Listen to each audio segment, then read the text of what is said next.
Le féminisme, qu'est-ce que c'est? Je voudrais tout d'abord vous faire partager une conviction de femme. Je m'excuse de le faire devant cette assemblée presque exclusivement composée d'hommes. Est-ce que vous êtes très féministe? Oh, féministe, qu'est-ce qu'on entend par cela? Je ne crois pas être féministe au sens de revendication des femmes, de vouloir démontrer qu'elles ont été les esclaves des hommes et qu'elles ont été très malheureuses. Je n'appréhende pas du tout le problème de cette façon, mais je crois que les femmes peuvent apporter beaucoup dans notre société. Maintenant qu'elles ont le sentiment qu'elles ont ce rôle à jouer, elles doivent pouvoir épanouir leur personnalité comme elles le souhaitent. Certaines en travaillant, en faisant de la politique, en participant à la vie sociale davantage qu'elles ne l'ont fait jusqu'à maintenant. Ou du moins le féminisme de 2025, qu'est-ce que c'est devenu? Entre ouverture d'esprit un petit peu trop excessive. À savoir combien on a de body count ou pas du tout?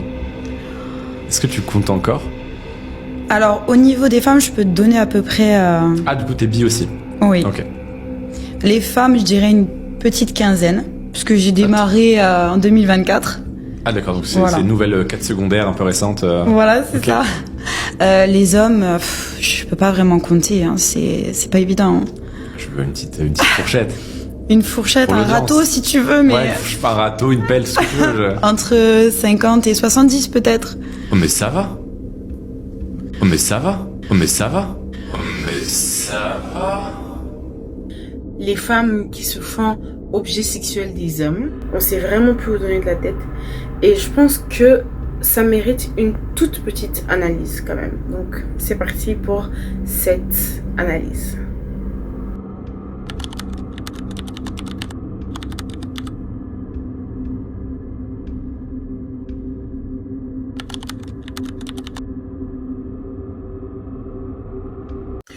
Alors, avant de parler du mouvement féminisme, il faut comprendre c'est quoi le mouvement féminisme. Le mouvement féminisme est un mouvement social, politique et intellectuel qui défend l'égalité des hommes et des femmes. Il faut savoir qu'à l'époque, les femmes n'avaient pas les mêmes droits que les hommes.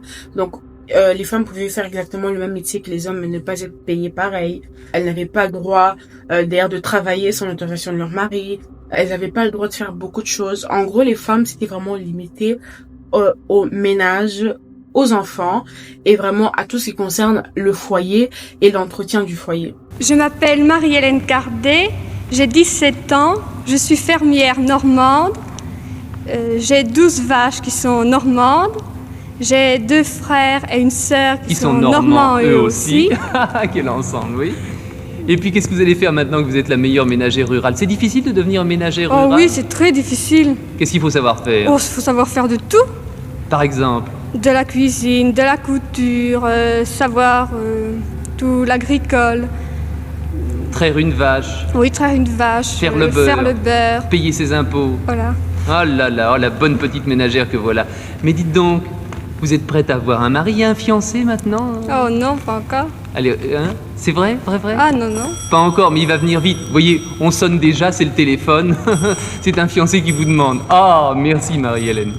Mais tout ce qui concerne l'intellectuel, le politique, la liberté, bref, le social, tout ça, franchement, on mettait les femmes à côté. Donc les femmes n'avaient pas du tout droit à la parole. Bref, elles avaient droit à rien.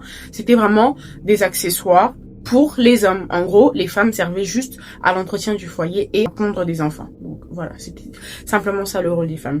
Mais après, le mouvement féminisme est né et c'est un mouvement qui est tout simplement social, politique et intellectuel qui prône l'égalité des hommes et des femmes. La toute première vague qui concerne les droits politiques et sociaux, c'est au 19e siècle. Dans les années 1944 déjà, les femmes en France, elles commençaient à s'émanciper. Bref, les femmes ont commencé à s'émanciper déjà dans les années 1940-1950.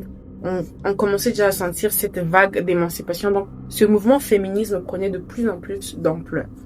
Femmes, ce qu'il y a à atteindre, c'est une émancipation totale, radicale, qui fasse d'elles réellement les égales des hommes à part entière, et que cette émancipation ne peut s'obtenir que par le travail. Il faut que les femmes travaillent exactement d'une manière aussi universelle, que ça soit aussi normal pour elles que pour les hommes, pour que, sur les plans intellectuels, psychologiques, moral, elles puissent également se sentir profondément et de l'intérieur les égales des hommes. On peut dire que le vrai mouvement féminisme prend vie au XVIIIe siècle. Déjà dans les années 1791, on a Olympe de Gouget, désolé si je prononce mal son nom, qui écrit la Déclaration des droits de la femme et de la citoyenneté. Voilà. Mais elle écrit cette déclaration des droits de la femme et de la citoyenneté. Vous savez, c'est comme les articles des droits des hommes et tout ça, qui met en avant les droits de la femme, donc droit aux études, de travailler, droit de sociabiliser, de prendre des décisions importantes, bref, ce genre de choses. Et Olympe de Gouget l'écrit déjà en 1791. Donc on peut dire que le mouvement féminisme prend vie déjà au XVIIIe siècle. Alors, dans la deuxième vague, 18e siècle, 19e siècle, on commence un peu en douceur, les femmes commencent à s'émanciper, à réfléchir, à se dire mais la condition dans laquelle on est, franchement, c'est pas du tout une bonne condition, c'est pas une condition acceptable. Donc elles commencent un tout petit peu à militer pour obtenir les droits, les droits à la vie, les droits à la parole, bref, des droits comme tout être humain. Et la troisième vague, c'est vraiment, moi je trouve la vague qui commence un tout petit peu à partir en couille. Parce que, voilà, moi je trouve que ça commençait à aller de plus en plus dans cette obsession pour l'égalité avec les hommes. Donc s'habiller pareil, droit à l'avortement, droit à ceci, à cela, bref, en gros, plein de droits comme ça que moi je trouvais qui étaient assez excessifs. De plus le temps passe, plus le mouvement féminisme devient de plus en plus toxique, de plus en plus nocif, de plus en plus malsain. Voilà. Là maintenant, je pense qu'on va rentrer dans le féminisme négatif, dans le féminisme obsessionnel, dans le féminisme destructeur.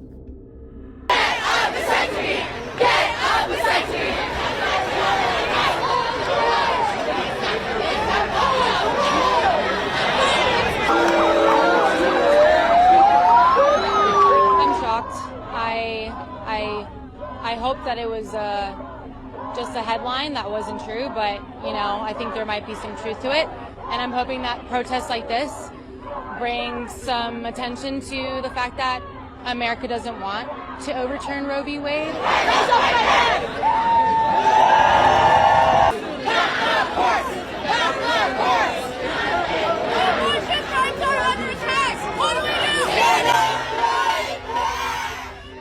En 2025, les femmes veulent tout faire comme les hommes. Il n'y a plus du tout cette complémentarité que moi je trouve qui était franchement parfaite. Parce que déjà, selon moi, si vous vous posez la question, moi je suis vraiment de la team, les femmes et les hommes ne peuvent pas être égaux, mais ils sont complémentaires. Donc chacun a sa place, chacun a un rôle à jouer.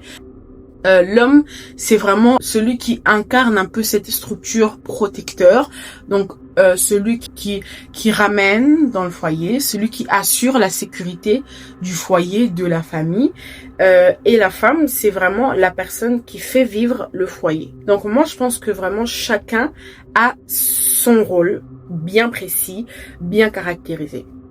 Et je tiens à préciser que cela ne reste que mon avis personnel à moi. Pourquoi je fais cette prévention? Parce que on constate que dans le féminisme de 2025, le féminisme toxique, toute femme qui pense que la complémentarité est une bonne option, peut très facilement se manger une sauce, peut très facilement se prendre une vague de haine, parce que oui, je l'ai pas précisé, mais le féminisme des réseaux sociaux aussi a amplifié justement ce féminisme toxique. Aujourd'hui, à partir du moment où une femme décide d'être une femme au foyer, une femme soumise, une femme qui laisse par exemple la responsabilité de la sécurité du foyer à son mari, qui décide d'être soumise à son homme, être compréhensif à ses besoins, à ses désirs, on dit forcément que c'est une femme qui est restée dans le Moyen-Âge. Bref, elle se prend une sauce. Parce que son avis, c'est tout simplement le fait que elle estime que un mariage, une relation, un couple, un foyer ou le monde, tout simplement entre l'homme et la femme, c'est complémentaire. Ça, les féministes, les féministes de 2025 ne l'acceptent pas. Voilà. Pour moi, déjà à partir de ça, à partir du moment où tu n'acceptes pas la vie, le point de vue de quelqu'un, il y a de la toxicité. Et c'est ce qu'on constate en 2025. Un homme et une femme ne seront jamais égaux. Rien que de par leur physique, leur mentalité, on est tellement différents. Pourquoi vouloir absolument être à l'égalité d'un homme? Ça, j'arrive pas à le concevoir. Sincèrement, c'est quelque chose qui me dépasse. Parce qu'on a des choses qui sont différentes. Je vais pas dire en plus ou en moins, encore une fois, parce qu'on est différents avec les hommes. Et l'idée, c'est pas de comparer un homme et une femme. Un homme, c'est un homme, et une femme, c'est une femme. Et chacun sa place, en fait. Mais en termes de droits civiques, il faut qu'on avance là-dessus. Mais l'égalité homme-femme, pour moi... Aujourd'hui, avec les féministes de 2025, tout et n'importe quoi deviennent prétexte pour cracher sur les hommes. Un homme qui n'est pas en mesure de te sortir tous les jours, c'est pas un vrai homme. Et aujourd'hui, l'excès du féminisme a créé également des hommes princesses. Parce que les femmes se sont beaucoup trop bourré le crâne de on se suffit à nous-mêmes, on est capable de tout payer, de tout prendre en charge. Franchement, moi je suis une femme indépendante, donc un mec qui m'invite, non merci, 50-50, patati patata. Bref, on s'est bourré le crâne de toutes ces choses, de toutes ces informations, bien sûr amplifiées par les réseaux sociaux, et ça nous a créé des hommes princesses, donc des hommes qui ne veulent plus faire d'efforts, des hommes qui ne sont plus attentionnés, des hommes qui ne sont plus présents, enfin, ça nous a créé des hommes princesses. Et aujourd'hui, les rôles sont inversés. Les femmes deviennent les hommes, mais les hommes deviennent des femmes. Et les femmes se sont beaucoup trop imposées, selon moi, justement dans des trucs qui étaient réservés aux hommes. Donc c'est elles aujourd'hui qui font des demandes en mariage. Sur moi c'est scandaleux, je suis désolée, c'est votre avis, mais aujourd'hui on a des femmes qui font des demandes en mariage. Je suis toujours choquée par ça. Offre bague de promesses, vas-y, t'as des femmes qui entretiennent les hommes en mode c'est moi qui t'ai mariée, moi, ça me choque. Franchement, ça me choque. En fait, les femmes ne veulent plus laisser les hommes jouer leur rôle d'homme. Parce que, encore une fois, le mouvement féminisme de 2025 nous a bourré le crâne qu'une femme, elle se suffit à elle-même, elle peut tout faire toute seule. Or que, très personnellement, je pense que une femme, ou même un homme, ne peut pas se suffire à elle-même ou à lui-même. On a forcément besoin d'une aide, on a forcément besoin d'un appui. D'ailleurs, en tant que chrétienne, la Bible nous dit que la femme est l'aide que Dieu a justement mis aux côtés de l'homme, parce qu'il savait que l'homme tout seul ne pourrait pas s'en sortir. Donc je pense que l'homme et la femme ont besoin l'un de l'autre. Ils ont besoin de cette complémentarité-là pour évoluer, pour avancer ensemble. Et aujourd'hui en 2025, il n'y a plus de ça. Aujourd'hui, c'est la femme qui dirige le foyer, c'est la femme qui commande, c'est la femme qui décide qui est un homme capable, qui n'est pas un homme capable, c'est la femme qui stéréotype l'homme. Bref, le féminisme nous a complètement bourré le crâne. Avec combien d'hommes t'as couché dans ta vie ? Alors moi j'ai une règle très simple, c'est pas d'archives, pas de documentation, pas de comptage. J'ai arrêté de compter à 80, mais il y a un truc de, tu sais, où tu as ton petit carnet et tout, et tu mets les noms des gens et des petites étoiles, et en fait je ne veux pas faire ça. Ouais. Aussi parce que le fait de pas compter, de pas archiver, te laisse la possibilité d'oublier tes amants. Donc non, je pense que je suis dans les 3 chiffres quelque part. En fait, qu'est-ce que ça veut dire de coucher avec beaucoup de gens si tu t'en fiches? Et là, je pense aux grands pseudo-séducteurs, les mecs qui disent ouais, moi j'ai couché avec 4000 femmes et qui sont tellement fiers d'eux. Et en vrai, si t'as couché avec 4000 personnes, il est fort probable que tu leur aies donné aucune attention. Auquel cas, ton expérience sexuelle n'est pas valide. T'as fait 4000 fois la première nuit qui est la moins intéressante que tu peux passer avec quelqu'un. Et je pense que t'as probablement moins d'expérience sexuelle que quelqu'un qui est resté 1 an en couple avec la même personne. Si t'as couché avec 4000 femmes dont tu te fiches. Parce que ce qu'on appelle l'expérience sexuelle, on peut pas la réduire à un nombre de partenaires. Mes 3 chiffres, ils sont pas très intéressants parce que il y a peut-être là-dedans 15-20 mecs qui ont été des game changers. Et en fait, mon expérience sexuelle, c'est eux qui me l'ont apporté. Et très franchement, c'est pas la seule. Il y en a plein de vidéos comme ça sur les réseaux sociaux. Ils vont vous dire, ouais, si votre homme il répond pas à la minute, faut le tège. Si votre homme il fait pas ci, il fait pas ça, meuf, t'es belle toute seule, meuf, t'es ceci, t'es cela, tu peux tout faire toute seule, patati patata. Et aujourd'hui, on a énormément de divorces parce que tout simplement, les femmes ne veulent plus penser par elles-mêmes, ne veulent plus réfléchir par elles-mêmes et ont peur d'être dans la sauce, d'être polémiquées, d'être critiquées si elles choisissent tout simplement le chemin de la soumission. Alors moi, en tant que chrétienne, je peux vous dire quelque chose, c'est que la Bible nous dit tout simplement, hommes, aimez vos femmes comme Christ a aimé l'Église, et femmes, soyez soumises à vos maris. En fait, Dieu, il savait que la femme, à la base, c'était pas du tout en être soumis, en fait. Il sait que nous, on est des volcans, on est des tonnerres, on est tout ce qu'il faut, tout ce qui va avec. Et il savait que le seul moyen par lequel on pouvait gagner l'amour, le respect, la compréhension de nos hommes, c'est tout simplement par le fait de s'adoucir, de se soumettre, pour que lui aussi, son cœur puisse, tu vois, s'apaiser. Mais aujourd'hui, en 2025, dès qu'on parle de soumission, les femmes pensent que c'est forcément faire la lessive, faire le ménage, s'abaisser, lui faire du lèche-pied, comment on dit lèche-botte, du lèche-botte et je sais pas quoi. Mais à contrario, les femmes sont controversées. Parce qu'aujourd'hui, on a des femmes qui font du contenu. Vendre l'eau de son bain, être littéralement dans une cage pour se faire V, être presque toute nue à un concert et utiliser ce genre de photos pour un album. Qu'est-ce qui se passe avec les stars et les célébrités féminines en 2025? Est-ce que c'est un très grand avancé pour le féminisme et pour l'indépendance sexuelle, ou est-ce qu'on retourne totalement en arrière pour retrouver des valeurs dites bestiales sur les femmes? I am going to be in a glass box, tied up, and it's going to be open for the public. Get me in the box, but people can join me to me, touch me, just look at me. Donc on est d'accord que dans ce cas, c'est très difficile de prendre le féminisme au sérieux. Parce que d'un côté on dit ouais, on n'est pas les jeux des hommes, on n'est pas les ceci, on n'est pas les cela. Mais tu tombes sur des vidéos comme ça, sur les réseaux sociaux, de ces mêmes femmes qui militent pour la liberté, mais qui se retrouvent à être enfermées dans des cages pour servir d'objets sexuels à des hommes. Donc, est-ce que le féminisme de 2025 a toujours le même sens, le même objectif que le féminisme d'époque, qui était tout simplement de faire reconnaître la valeur de la femme? Est-ce que en 2025, on n'a pas justement perdu le but, l'objet du féminisme, du réel féminisme, à trop vouloir s'imposer dans les milieux des hommes? Donc, à trop vouloir montrer que nous aussi on est capable, nous aussi on peut faire, nous ceci, nous cela, bah on a fait des hommes princesses, on a fait des hommes princesses, des hommes qui ne veulent plus faire d'efforts, des hommes qui ne se battent plus pour les relations, ce qui occasionne plein de divorces. Et également des femmes qui ont pété les plombs. Il n'y a plus aucun contrôle. On milite aujourd'hui pour des trucs comme l'avortement. Pour moi, c'est très scandaleux en tant que chrétienne. Parce que avortement, je suis désolée, pour ceux que ça va choquer, peu importe la circonstance en laquelle tu as eu cet enfant, c'est un être humain, c'est une vie. Je suis désolée, vous pouvez ne pas être d'accord avec moi, mais très personnellement, je n'arrêterai jamais de dire que pour moi, l'avortement, c'est un meurtre. Et il y a des femmes, en 2025, qui militent pour l'avortement. Encore, si vous me parlez de contraception, il n'y a pas de souci. Bien que je reconnais, il y a des cas de viol, il y a des cas d'abus sexuels où on n'est pas consentante, on n'est pas d'accord pour avoir cet enfant. Mais je préfère encore une femme qui accouche cet enfant et qui le laisse à l'adoption, qui le donne à quelqu'un qui est capable de s'en occuper.